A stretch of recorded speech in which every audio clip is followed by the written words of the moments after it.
మీ business ను develop చేసుకోవాలి అనుకుంటున్నారా? మీ పరపతిని పెంచుకోవాలి అనుకుంటున్నారా? అయితే ఓకే టీవీ ద్వారా ఎల్ బ్యాండ్, ఆస్ట్రన్ band ad, scrolling ad, ad with voice overs, logo bug, video ads ద్వారా మీ యాడ్స్ ను పబ్లిష్ చేసుకోండి. సంప్రదించవలసిన ఫోన్ నెంబర్ 8520917933. పొలిటికల్ ఏదైతే వార్ జరగబోతుందో రాజకీయ కుట్రలో భాగంగా కవితను అరెస్ట్ చేసినట్టు బీఆర్ఎస్ పార్టీ వాళ్ళందరూ కూడా చెప్తా ఉన్నారు. సరిగ్గా కవిత లిక్కర్ స్కామ్ స్టార్ట్ అవ్వబట్టి నాంది పోసుకోబట్టి ఏడాదిగా వస్తుంది. సరిగ్గా ఏడాది తర్వాత ఇదే రోజు అంటే ఈ రోజు సరిగ్గా 3 గంటలకు ఎలక్షన్ నోటిఫికేషన్ వస్తుందని చెప్పి నిన్న ప్రెస్ నోట్ కూడా election commissioner of India release చేయడం జరిగింది. అంటే ఈ రోజు నోటిఫికేషన్ వస్తుందని తెలిసి ముందు రోజు నైట్ అన్ని ప్రీ ప్లాన్డ్ గా కవితని అరెస్ట్ చేశారా, లేకపోతే ఏ రకంగా దీన్ని చూడొచ్చు? ఒక పక్క బీజేపీ వాళ్ళు ఈడీ వాళ్ళు వస్తే మాకేం సంబంధం, వాళ్ళ పని వాళ్ళు చేసుకుంటూ పోతున్నారని వాళ్ళు అంటారు. ఒకవేళ నిజంగా మాకు ఈడీకి సంబంధమే ఉంటే ఈ అసెంబ్లీ ఎలక్షన్స్ కి ముందే కవితను అరెస్ట్ చేసి ఉంటే 2-3 సీట్లు ఎక్కువ వచ్చేవి కదా మీరు అనుకున్న దాని ప్రకారం అని బీజేపీ అంటుంది. కాంగ్రెస్ ఏమంటుంది? ఇప్పుడే అరెస్ట్ చేయడము బీజేపీ బీఆర్ఎస్ కలిసి చేస్తున్నటువంటి కుట్ర. బీఆర్ఎస్ వాళ్ళు ఏమంటుండ్రు? కాంగ్రెస్ బీజేపీ కలిసి చేస్తున్నటువంటి కుట్ర అని బీఆర్ఎస్ వాళ్ళు అంటారు. ఎవరికి వాళ్ళు ఎవడి గేమ్ వాడు ఆడుతా ఉన్నారు. అయితే ఇక్కడ కేసీఆర్ గారు మాత్రం సైలెంట్ గా ఉన్నారు. బట్ ఈ పావంతా కల్పించింది కేసీఆరేనా? కవితను అరెస్ట్ చేస్తే తెలంగాణలో బీఆర్ఎస్ గ్రాఫ్ అనేది పెరుగుతుంది. ఎందుకంటే ఈ రోజు కవిత అరెస్ట్ ని పురస్కరించుకొని ప్రతి నియోజకవర్గంలో బీఆర్ఎస్ పార్టీ అన్ని నియోజకవర్గాల్లో నిరసన కార్యక్రమాలు చేపట్టబోతోంది. తెలంగాణ రాష్ట్ర వ్యాప్తంగా ఎక్కడెక్కడైతే అన్ని నియోజకవర్గాలు ఉన్నాయో నియోజకవర్గాల వారీగా కవిత అరెస్టును ఖండిస్తూ మరి నిరసన కార్యక్రమాలు చేపట్టబోతోంది. ఇంకొంతమంది ఏమంటున్నారు? ఇది కేవలం కేసీఆర్ స్ట్రాటజీ. కవితను అరెస్ట్ చేస్తే అట్లీస్ట్ అంటే ఎవరు అవునన్నా కాదన్నా ఇప్పుడు ఎవరి మీద అటాక్ జరిగిన ఎలక్షన్ కి ముందర లేకపోతే ఎవరన్నా అరెస్ట్ అయినా సో ఇది కొంతమందికి మాత్రమే. అసలు లిక్కర్ స్కామ్ ఏంది, ఎందుకు స్కామ్ జరిగింది, ఎన్ని కోట్లు జరిగిందా, ఎంత పెద్ద తప్పు అని చాలా మంది మాస్ పబ్లిక్ కి అర్థం కానటువంటి విషయం. ఇవన్నీ వాళ్ళకి చెప్పినా అర్థం కాదు.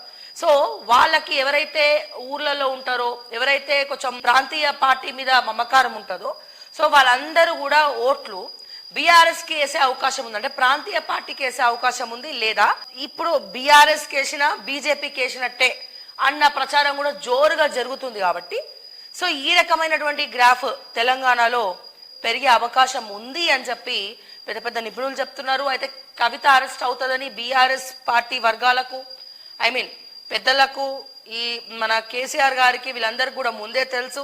అసలు ఐడియా ఇచ్చిందే కేసీఆర్ గారు. తెలంగాణలో కవిత అరెస్ట్ అయితే మరి అందుకే నిజామాబాద్ టికెట్ కూడా కవితకు ఇవ్వలేదు. బాజిరెడ్డి గోవర్ధన్ రెడ్డి గారికే టికెట్ ఇవ్వడం జరిగింది. ఎందుకు? కవిత లిక్కర్ స్కామ్ ఉచ్చులో బిగించుకుంది, తన మీద కేసులు ఉన్నాయి, ఇంకొన్ని రోజులు అరెస్ట్ అవుతుంది. ఈ అరెస్ట్ అనేది తెలంగాణలో ఒక చిన్న నిప్పు రాజుకుంది. ఎవరు అవునన్నా కాదన్నా కొద్దో గొప్ప గ్రాఫ్ పెరిగే అవకాశం ఉంది.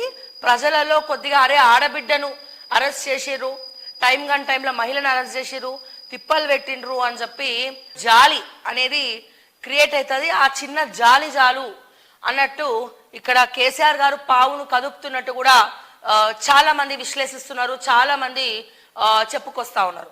అయితే నిన్నటి నుంచి మనం చూస్తా ఉన్నాం, నిన్న సాయంత్రం నుంచి మనం అక్కడ కేటీఆర్ని చూస్తున్నాం అండ్ హరీష్ రావుని చూస్తున్నాం, వేముల ప్రశాంత్ రెడ్డి గారిని చూసాము, ఆ జీవన్ రెడ్డి బల్కాసుమన్ బ్యాచ్ అంతా కూడా అక్కడే ఉన్నారు, మనందరికి కూడా తెలుసు. అండ్ అట్లనే మహిళా ఎమ్మెల్యేలు అందరూ కూడా అక్కడ చేరుకున్నారు, నిరసన వ్యక్తం చేశారు. మోడీ డౌన్ డౌన్ అని అంటా ఉన్నారు. మరోపక్క మల్కాజ్గిరి రోడ్ షోలో నరేంద్ర మోడీ గారు పాల్గొనడం, మోడీ గారు ఆల్ ఆఫ్ సడన్ గా తెలంగాణలో పర్యటనను ప్లాన్ చేసుకోవడం, అదే టైంకి ఇక్కడ కవిత అరెస్ట్ చేయడం, ఇవన్నీ చూస్తుంటే ఎక్కడో కొడుతుంది, ఎక్కడో ఒక మిక్స్ మ్యాచ్ అవుతుంది అన్నట్టుగా మనకి క్లియర్గా కనబడతా ఉంది. అంటే ఒక యుద్ధం ప్రకటిస్తూ ఒక ఆవేశపూరితమైనటువంటి వాతావరణం ఏదైతే ఉందో అది తెలంగాణలో క్రియేట్ అయ్యే అవకాశం కూడా మనకి క్లియర్గా కనబడుతున్నప్పటికీ ఒక మహిళ అరెస్ట్ అవ్వాలని ఎవరు కూడా అనుకోరు, కోరుకోరు.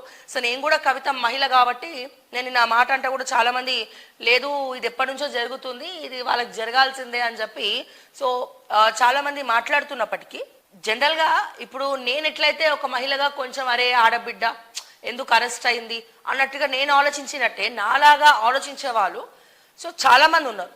సో ఈ రకమైనటువంటి ఒక సింపతిని గెయిన్ చేయడం కోసం, రాజకీయ లబ్ధి కోసమే ఈరోజు లోక్సభ ఎన్నికలు అనగా నిన్న కవితను అరెస్ట్ చేసుకొని తీసుకొని వెళ్ళడం జరిగింది. అండ్ అక్కడ కూడా ఏమాత్రం భయపడకుండా కేటీఆర్ని హక్ చేసుకోవడము, హరీష్ రావు తోటి షేక్ హ్యాండ్ చేయడము, వాళ్ళ పిల్లల్ని హక్ చేసుకోవడము.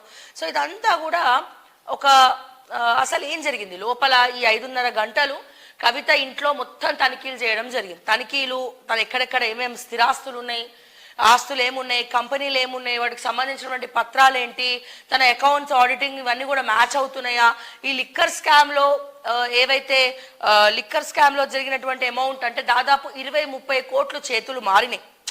ఫస్ట్ మొదటి భాగంగా 20-30 కోట్లు చేతులు మారినాయి. ఈ చేతులు మారినటువంటి క్రమంలో మరి కవిత దగ్గర ఎంత ఉన్నాయి, ఆ డబ్బంతా కూడా ఏమైంది, ఏ రూపాల్లో దాన్ని ఇన్వెస్ట్ చేయడం జరిగింది.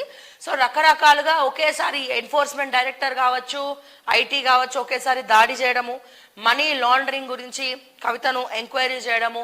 సో వాళ్ళ ఇల్లు మొత్తం ఫోన్లు కూడా తీసుకొని వాళ్ళ ఇంట్లో ఉన్న వాళ్ళందరినీ కూడా బయటికి పంపించేసి ఇల్లు మొత్తం కూడా తనిఖీలు చేయడం ఆల్ ఆఫ్ సడన్గా. సో ఇవన్నీ కూడా మనం చూసినాం. దీనికంటే ముందు విచారణకు రమ్మంటే కవితకి ఏమన్నది, నేను రాను, నాకు లోక్సభ బాధ్యతలునే, నా మీద ప్రచారం చేయాలి, నా షెడ్యూల్ ముందే ఫిక్స్ అయిపోయిందని అన్నారు. అంటే అరెస్ట్ అవుతుంది అని కవితకి ఒక క్లారిటీ ఉంది. సో ఈ అరెస్ట్ ఏదో ఢిల్లీ పోయి అక్కడ అరెస్ట్ అవడం కన్నా నా తెలంగాణలో నేను ఇక్కడే ఉండి అరెస్ట్ అయితే అది కొంచెం స్పార్క్ క్రియేట్ చేస్తుంది. ఎవడ అంటే నేను ప్రాక్టికల్గా మాట్లాడుతున్నా, సామాన్య ప్రజలు ఏ రకంగా థింక్ చేస్తారు అనే దాని గురించి నేను మాట్లాడుతున్నా. కేవలం ఈ కరుణ, ఈ జాలి, ఈ గ్రాఫ్ కోసమే రాజకీయ కుట్ర. అండ్ ఈ విషయము కేసీఆర్ గారికి తెలుసు, కవితకు తెలుసు, కేటీఆర్కు తెలుసు, అందరికీ కూడా తెలుసు. మరి ఇంత పెద్ద గందరగోళం జరుగుతూ ఉంటే సంతోష్ ఎక్కడ వేయండు, మన హ్యాపీరావు ఏడి? ఈ టానిక్ సంస్థకి కవితకు సంబంధం ఏంది? ఈ టానిక్ సంస్థ వెనకాల ఉన్నది హ్యాపీరావు అని అందరికీ తెలుసు. ఈ సంస్థలు కూడా హ్యాపీరావువే. దాంట్లో వాళ్ళ భార్య కూడా హ్యాపీరావు వాళ్ళ భార్య, సంతోష్ కుమార్ జోగులపల్లి వాళ్ళ భార్య కూడా కొన్ని ఇన్వెస్ట్మెంట్లు పెట్టింది. అండ్ ఇక్కడ టానిక్ దాదాపుగా కొన్ని కోట్ల ఇన్కమ్ ట్యాక్స్ కట్టడం కూడా ఆపేసింది, ఇల్లీగల్గా బిజినెస్ చేస్తుంది.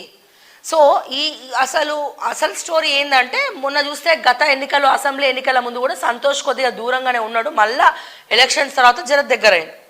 అయితే సంతోష్ నిన్న కూడా నేను చెప్పినాను, ఈ కవితను ఇరికించిందే సంతోష్ అని చెప్పి కూడా మాట్లాడుతూ ఉన్నారు.